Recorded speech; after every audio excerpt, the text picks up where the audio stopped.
ഭാരതത്തിൽ ഏതാണ്ട് 300-ൽ പരം നദികളുണ്ട്. അതിലൊന്നിന്റെയും പേര് അറബിയിലോ ഉറുദുവിലോ അല്ല. ഗംഗ, യമുന, സരസ്വതി, കൃഷ്ണ, ബ്രഹ്മപുത്ര, സപ്തസിന്ധു, കാവേരി, പെരിയാർ ഇങ്ങനെ പോകുന്നു.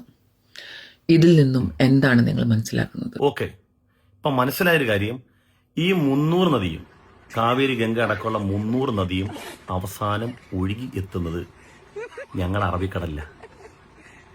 അറബിക്കടൽ ഞങ്ങൾ ഇങ്ങനെ എടുക്കുക അല്ല, പിന്നെ ആർക്കും ദ്രോഹമില്ലാതെ ചപ്പും ചവറും അതും ഇതുമൊക്കെ ഒഴുകി പോകുന്ന നദിയിൽ വരെ വർഗീയത. ഈ 300 നദിക്കും കാവേരി, ഗംഗയൊക്കെ പേരുള്ളത് കൊണ്ട് അതൊക്കെ നമ്മുടെ നദിയാണ്. അങ്ങനെയാണെങ്കിൽ അറബിക്കടലിൽ ഞങ്ങൾ തൂക്കി, അറബിക്കടൽ ഞങ്ങൾ ഞെടുക്കുക. ഞങ്ങളുടെ അറബിക്കടലിലോട്ട് ഒരുത്തരും വരണ്ട, അറബിക്കടൽ ഞങ്ങൾ തൂക്കി. സുമേഷേ കറക്കൂടെ സുമേഷേ കറക്ക്, നന്നായിട്ട് കറക്ക്, നല്ല സ്പീഡിൽ പോളൂ. ഫസ്റ്റ് സെക്കൻഡിൽ കറക്കടാ.